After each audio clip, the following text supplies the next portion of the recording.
And so we at one point had a physical therapist, a developmental therapist, and a speech therapist all coming into our home every single week. So sometimes they were coming twice a week, one of those ladies. And so over about 5 years, we had these same ladies coming into our home, plus, your caseworkers and stuff. And so they become family almost. And there was one point where there was a 50-year-old physical therapist that came in, and the Lord just opened the door, and she began asking questions about God. She began, she even wanted to start a Bible study with me. And so the Lord just gave us many opportunities to share the gospel, to share our faith. And so really it's really the perfect mission field, I thought. That was one of the things when we moved to Georgia, and we decided we probably aren't going to foster anymore after this. Possibly, we don't know. We're still open, but to think about losing that opportunity was a little difficult to think about. So, also working with birth parents was a really great opportunity to share the gospel, because you're spending lots of time with birth parents. Not all foster parents do, but we decided that we wanted to be heavily involved with the birth parents. And so with our oldest daughter that we adopted, her mom started coming to church with us, and she and her boyfriend did a Bible study with us. And so we just, when you think about it, like, it makes you think, wow, I can't believe we did that. But it was such an amazing opportunity. And so I encourage anybody who decides to foster to really be involved in that way, because you have so many opportunities to share your faith. Yeah, that's awesome. That's and just another way of how your faith is affecting the way you go about fostering. That's very encouraging to hear. Yeah. So similar question then. Why did you pursue involvement in the foster system beyond taking in children? Yeah, beyond taking in children, it really is, you've got multiple people that are connected, whether it's caseworkers, biological parents, other people that are watching you, your own friends, your own family. We've had multiple people in our lives that are now fostering, and they've, it's just been neat to see, just not that we've necessarily done anything to make that happen, but it's just, we've seen God do a similar work that he's done in us, in people around us. And so, we just had somebody this weekend say, if it weren't for you fostering, we don't think we would have fostered. Right.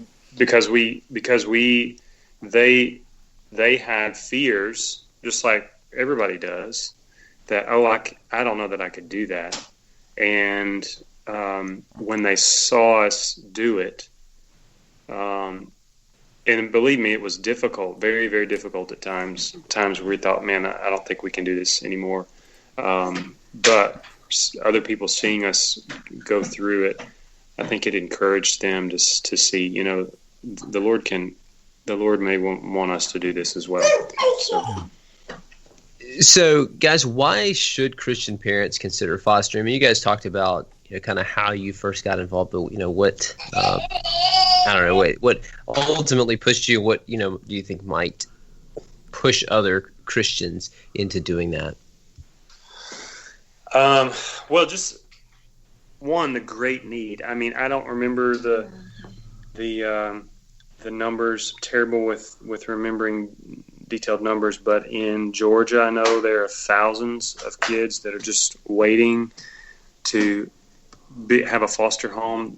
Georgia is spending tons of money paying for essentially sitters to sit with children that they don't have a foster home for, and they're sitting with them in hotel rooms. So they're paying hotel, rates and 24-hour sitters to watch these kids that don't have foster homes to go to. There's just a crisis all over the country. It's not just in certain areas. It's all over the place. So I think the great need is very significant. Right now, I don't know the details behind it, but I know that Trump has actually made some monies available for agencies that are involved. So he's wanting to see, efforts going into the foster care system and orphan care issues. And what's going to happen is anybody that is interested in making money, they can pursue this and start a ministry for foster kids or whatnot, and they can just do whatever they want, and they're gonna there's money available to it. So this is a great opportunity for Christians to take advantage of the time, because if we don't, the window of opportunity will actually probably close pretty quickly, and there's going to be kids that are going to be influenced by other worldviews that we would just that aren't necessarily as helpful, or at least just the opportunity for Christian people to be taking advantage of the opportunities that's available right now in our country. Mm-hmm. And I think we heard if every Christian church, or not every Christian church, every I don't know. It might be a church. Yeah, I think it is every church in America would, one family out of that church would foster. It would take every single. It would. There would be no foster care. Yeah, it would just take every church to take in one child, and the foster care issue would be, at least the ones that don't have homes would be remedied. Yeah. So. And I do believe in our county there are thousands of children that need to be fostered. We have, I think, 50 to 60,000 people in this county, and there are only 20 foster families, is what I heard last. Wow. So I'm sure that's kind of across the board in most counties. So there's just a really huge need. Yeah, absolutely. Wow. So. Yeah, that is really pressing, and it just really shows you that extent of the need, and I hope and pray that some listeners might be impacted to support this in some way. So I do want to ask, there are a variety of things. A lot of what you guys have said connects not just to fostering to adopt, it connects to fostering in general without intention to that, as well as adopting overseas, international, or even adopting domestically. But should Christians consider fostering with intention to adopt? And a similar question, how does that compare to other forms of adoption? So that was one of the main reasons why we considered fostering was with the intent to adopt. And so, yes, that happens often, and I would say yes, that's a legitimate desire, legitimate motivation.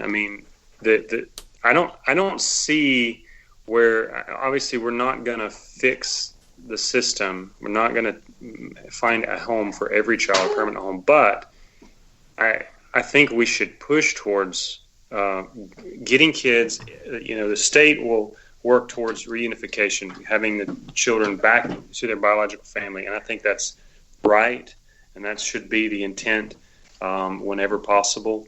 But sometimes it's just not possible, and so we should, when it's not possible, then we should be wanting and desiring for these children to have a permanent home through adoption. So I think that's appropriate motivation. And I would say just compared to other types, in a lot of ways, it's you've got a lot of intrusion to deal with the state.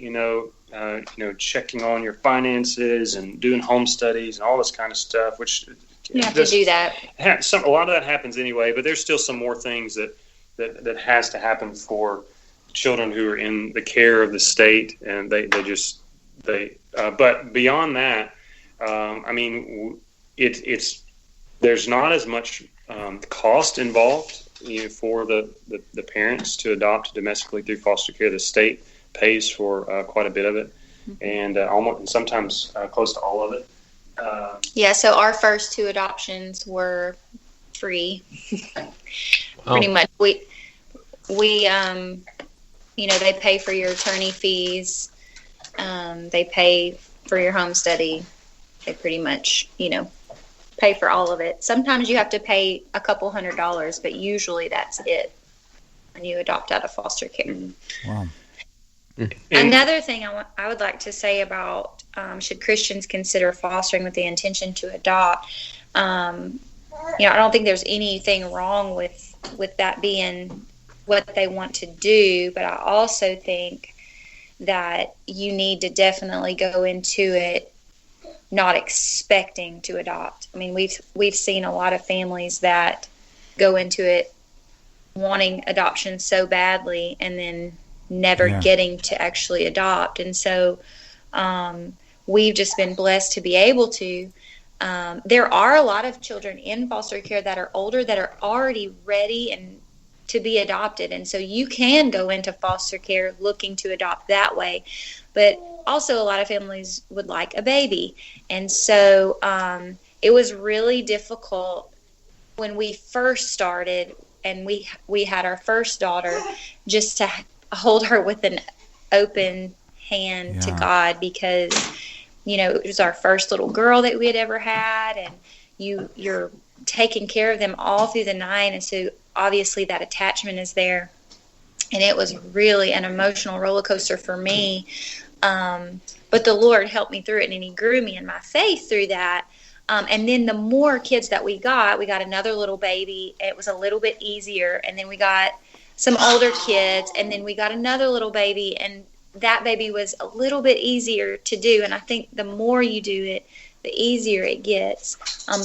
But I would just say people that are wanting to adopt out of foster care, you have to go into it thinking, these are not my children. These are the Lord's children. And if I'm able to adopt, praise God. But if I'm not, reunification is what is most important. Yeah, that's a fantastic attitude. Yeah, that's can't imagine the difficulty there, but that is great perspective on that. So how can Christian foster parents leave an eternal impact in a potentially short time? You guys just said that adoption is not always what happens. So how can you leverage that time really well? I mean, I think in the biggest way, the way that we care for the children, care for the biological parents, and even care for the caseworkers that are coming into your homes. There's a huge opportunity to look different than the world does when they're in the system, because unfortunately there are some people who foster children, and they do it for reasons other than concern for orphans. They have little or no concern for the biological parents, and so it really is. Jesus' words, they will know you are my disciples by your love. And so when we love one another, but when we love others, it just displays, and sometimes it really is only a short time. We have children that were placed in our homes for, as little as a week, because there was just a transition period while they waited to get back to their homes with their parents or something.